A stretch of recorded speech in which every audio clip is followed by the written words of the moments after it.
Anak-anak, saatnya belajar bahasa Indonesia untuk kelas 12 semester 1 dengan materi menentukan hal-hal menarik dalam novel sejarah.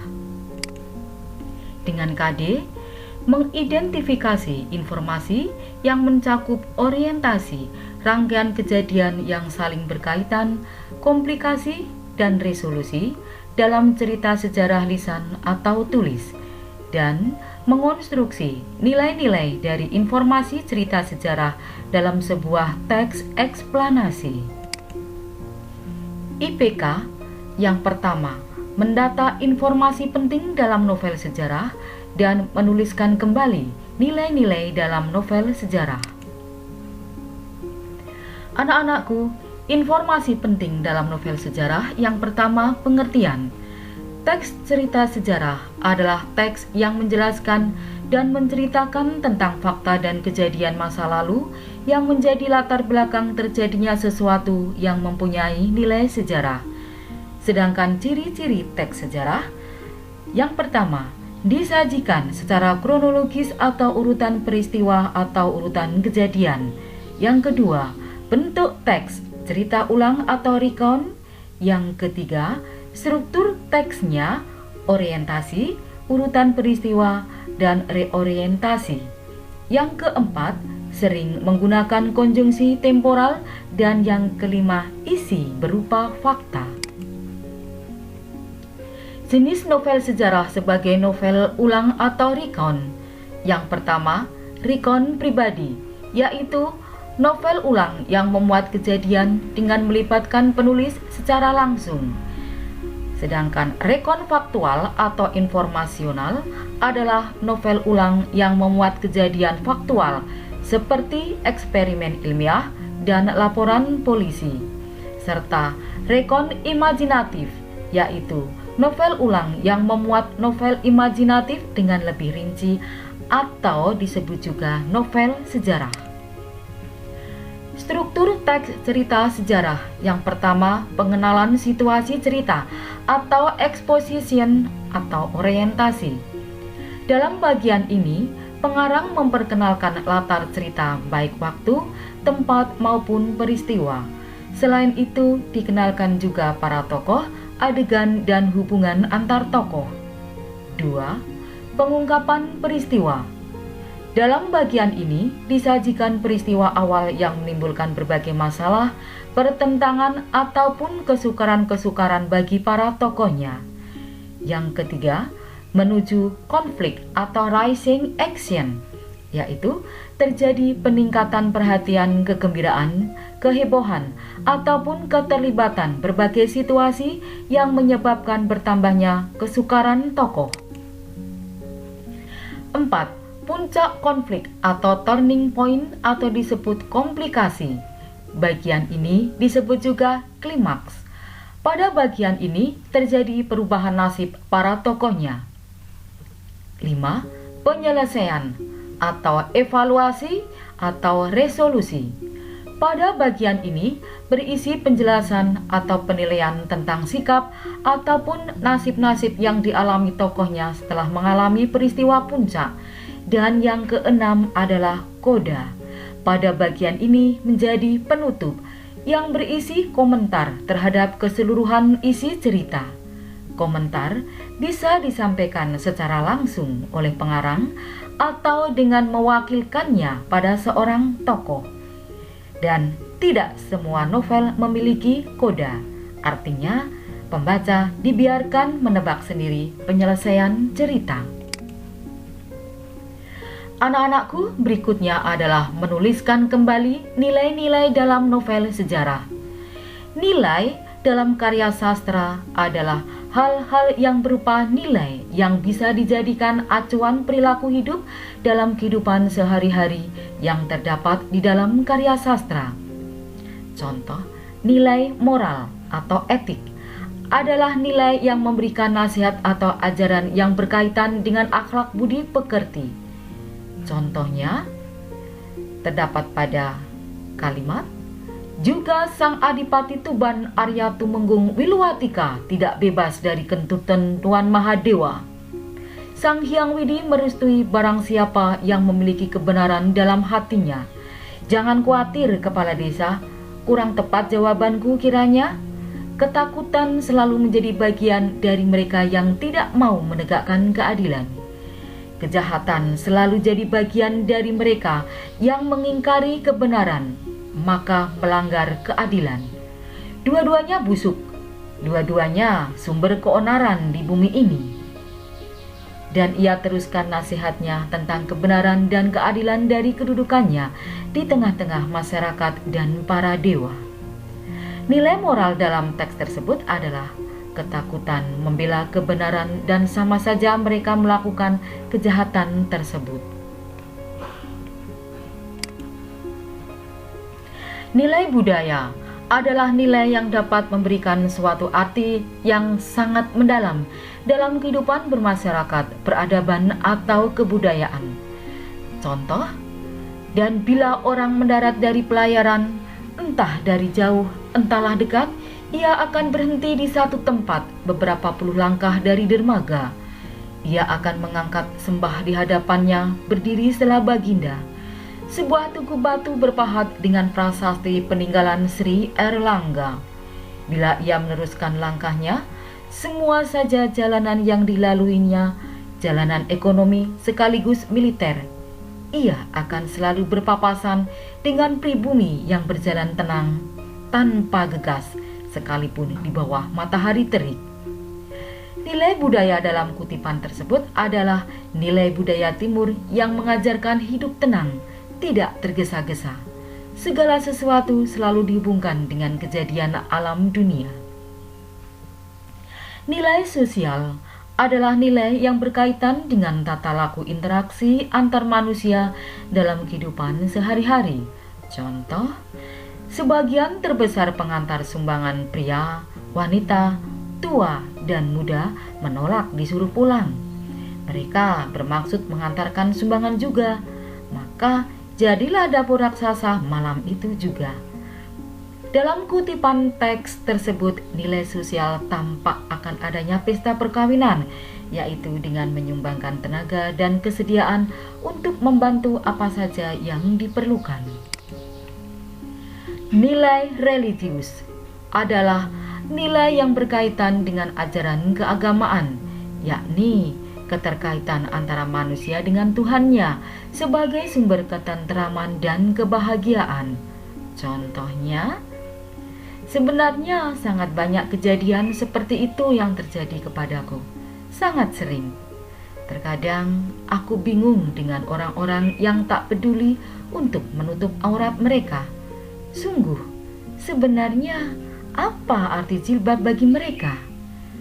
Kutipan cerpen Apa Arti Jilbab Bagimu? Karya Lamia NS. Berikutnya adalah nilai edukasi. Adalah nilai yang berkaitan dengan pengajaran atau pengubahan tingkah laku dari buruk ke baik. Contohnya, agaknya selama turun-menurun keluarga laki-laki, cemara angin itu tak mampu terangkat dari endemik kemiskinan komunitas Melayu yang menjadi nelayan. Tahun ini, beliau menginginkan perubahan dan ia memutuskan anak lelaki tertuanya, Lintang, tak akan menjadi seperti dirinya. Terdapat pada kutipan novel Laskar Pelangi karya Andrea Hirata. Nilai estetika adalah nilai dalam cerpen atau novel yang berhubungan dengan keindahan baik dari segi bahasa, penyampaian cerita, pelukisan alam, keistimewaan tokoh, dan lingkungan sekitar tokoh. Contoh, Karyamin melangkah pelan dan sangat hati-hati. Beban yang menekan pundaknya adalah pikulan yang digantungi 2 keranjang batu kali. Jalan tanah yang sedang didakinya sudah licin dibasahi air yang menetes dari tubuh Karyamin dan kawan-kawan. Terdapat dalam kutipan cerpen Senyum Karyamin karya Ahmad Tohari. Berikutnya adalah nilai patriotik. Adalah nilai dalam cerpen atau novel yang berhubungan dengan jiwa kepahlawanan atau suatu perjuangan. Misalkan perjuangan hidup, semangat yang membara, cinta tanah air, dan lain-lain. Terdapat pada contoh, jika malam mataku sulit terpejam membayangkan diriku berdiri di barisan 11 pemain PSSI membela tanah air. Ku bekapkan tangan di dada, menekan lambang Garuda di sana. Indonesia Raya membahana.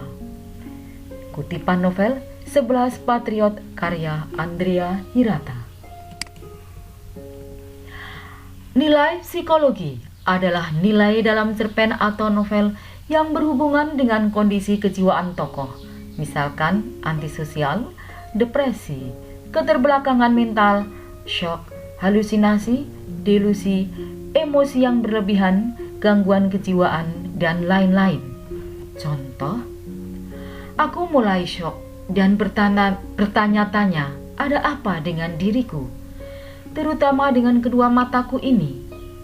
Keluargaku secara perlahan memberitahuku bahwa aku mengalami kebutaan karena kornea mataku rusak dan harus mencari pendonor kornea mata. Kutipan cerpen Cinta yang Tak Tergantikan karya Feni Marcella.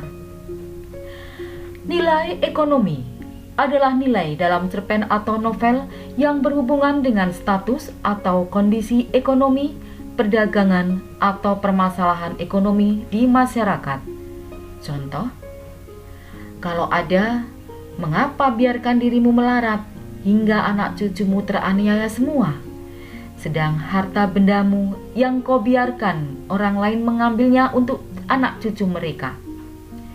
Terdapat pada kutipan cerpen Robohnya Surau Kami karya A.A. Nafis. Dan nilai historis adalah nilai dalam cerpen atau novel yang berhubungan erat dengan hal-hal yang erat kaitannya dengan sejarah.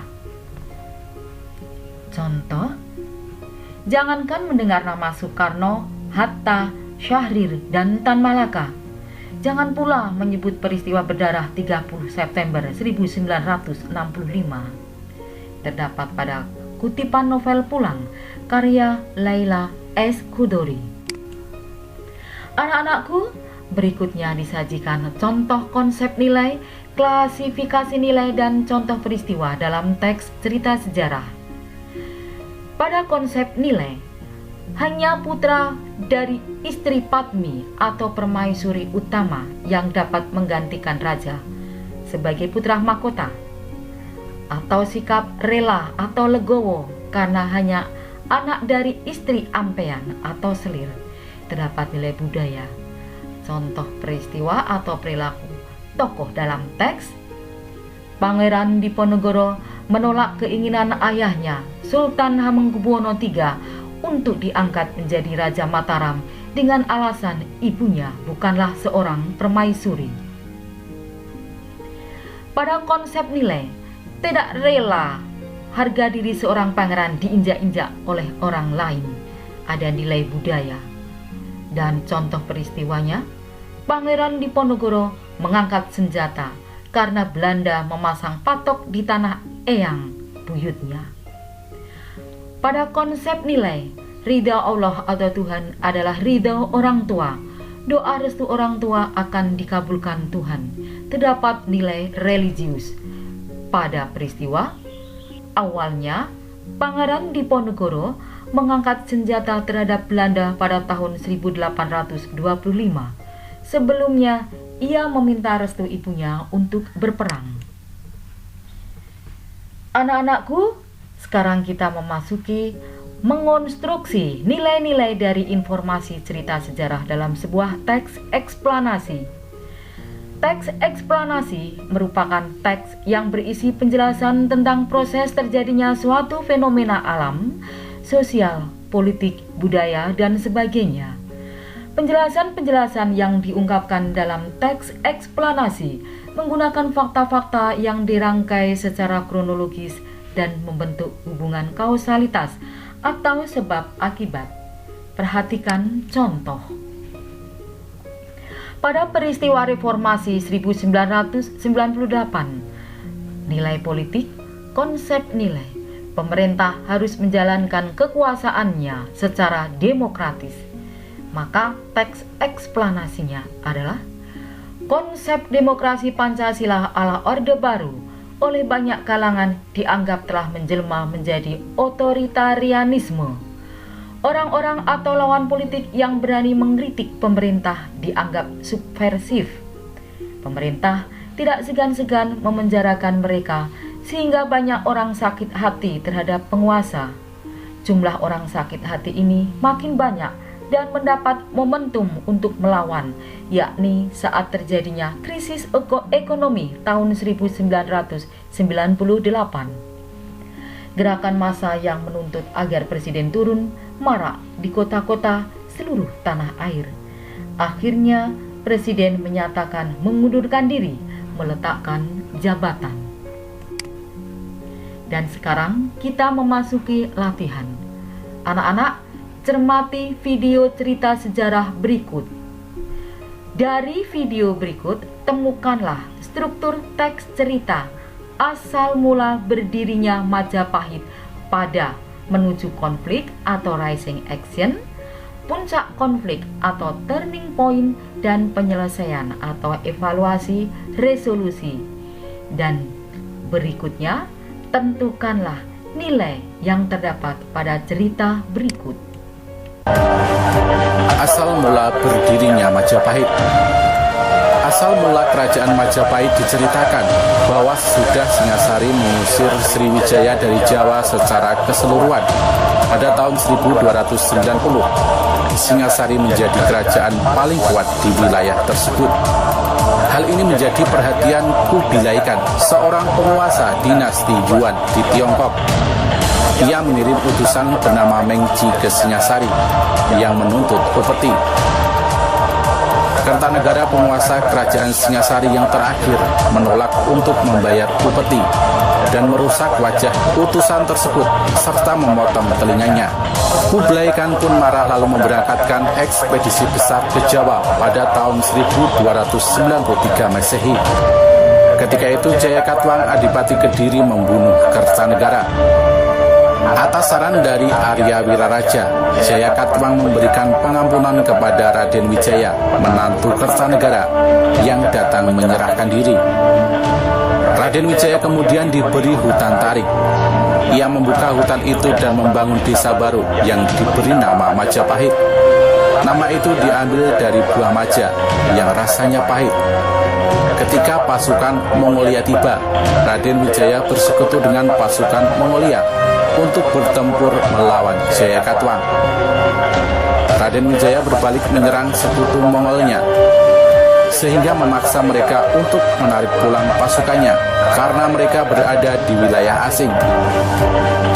Tanggal kelahiran kerajaan Majapahit pada tanggal 10 November 1293 adalah hari penobatan Raden Wijaya sebagai raja.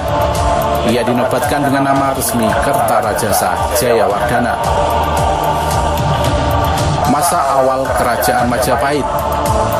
Kerajaan ini menghadapi banyak masalah. Beberapa orang terpercaya Kertarajasa, termasuk Ranggalawe, Soradanambi, memberontak melawannya. Meskipun pemberontakan tersebut tidak berhasil, namun ternyata Mahapati Halayudala yang melakukan konspirasi atau persekongkolan untuk menjatuhkan semua orang terpercaya raja. Hal itu dilakukan agar dapat mencapai posisi tertinggi dalam pemerintahan. Namun setelah kematian pemberontak terakhir, Halayuda ditangkap dan dipenjara, lalu dihukum mati. Raden Wijaya meninggal pada tahun 1309 Masehi. Anak dan penerus Raden Wijaya, Jayanegara adalah penguasa yang jahat dan tidak bermoral. Ia memiliki nama kecil Kalagemet yang berarti penjahat lemah. Tahun 1328 Masehi. Jayanegara kemudian dibunuh oleh tabibnya, yaitu Tanca. Ibu tirinya yaitu Gayatri Rajapatni seharusnya menggantikannya. Tetapi Rajapatni memilih mengundurkan diri dari istana dan menjadi pendeta wanita. Rajapatni menunjukkan anak perempuannya Tribuana Wijaya Tunggadewi untuk menjadi Ratu Majapahit. Selama kekuasaan Tribuana, kerajaan Majapahit berkembang menjadi lebih besar dan terkenal. Tribuana menguasai Majapahit sampai kematian ibunya pada tahun 1350 Masehi. Kepemimpinannya pun dilanjutkan oleh putranya, yaitu Hayam Wuruk. Masa keemasan Kerajaan Majapahit. Hayam Wuruk juga disebut sebagai Raja Sanegara. Ia memerintah Majapahit dari tahun 1350 sampai 1389 Masehi. Majapahit mencapai puncak kejayaannya dengan bantuan Mahapatihnya, yaitu Gajah Mada. Di bawah pemerintah Gajah Mada, Majapahit menguasai lebih banyak wilayah. Pada tahun 1377 Masehi, beberapa tahun setelah kematian Gajah Mada, Majapahit melancarkan serangan laut ke Palembang, menyebabkan runtuhnya sisa-sisa kerajaan Sriwijaya. Selain Gajah Mada, Majapahit juga memiliki jenderal yang juga terkenal bernama Aditya Warman.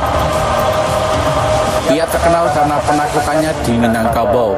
Menurut Kakawin Nagara Kretagama, daerah kekuasaan Majapahit meliputi Sumatera, Semenanjung Malaya, Borneo, Sulawesi, Kepulauan Nusa Tenggara, Maluku, Papua, dan sebagian kepulauan Filipina. Namun batasan alam dan ekonomi menunjukkan bahwa daerah-daerah kekuasaan tersebut tidak berada di bawah kekuasaan terpusat Majapahit, tetapi terhubungkan satu sama lain oleh perdagangan yang berupa monopoli oleh raja.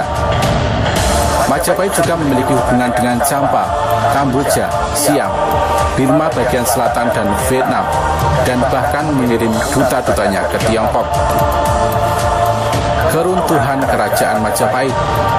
Kekuasaan Majapahit berangsur-angsur melemah ketika terjadi Perang Saudara atau Perang Paregrek pada tahun 1405 sampai 1406 Masehi antara Wirabumi melawan Wikramawardhana. Terjadi pula pergantian raja yang diperdebatkan pada tahun 1450-an dan pemberontakan besar oleh seorang bangsawan pada 1468 Masehi. Kerajaan Majapahit berakhir pada tahun 1400 Saka atau 1478 Masehi. Hal ini tampak pada Candra Sengkala atau penanda tahun yang berbunyi Sirna Ilang Kertaning Bumi, yang berarti sirna hilanglah kemakmuran bumi. Pada tahun tersebut digambarkan gugurnya Brikertabumi, Raja ke-11 Majapahit, oleh Girindra Wardhana. Kemunduran kerajaan Majapahit terjadi pada akhir abad ke-14 dan awal abad ke-15.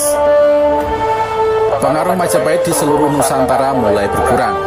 Pada saat bersamaan, sebuah kerajaan Islam berdiri, yaitu Kesultanan Malaka, mulai muncul di bagian barat Nusantara. Catatan sejarah dari Tiongkok, Portugis, dan Italia menjelaskan bahwa telah terjadi perpindahan kekuasaan Majapahit dari tangan penguasa Hindu ke tangan Adipati Unus, penguasa dari Kesultanan Demak, antara tahun 1518 dan 1521 Masehi. Demikian anak-anakku materi yang Ibu sampaikan, dan selamat belajar.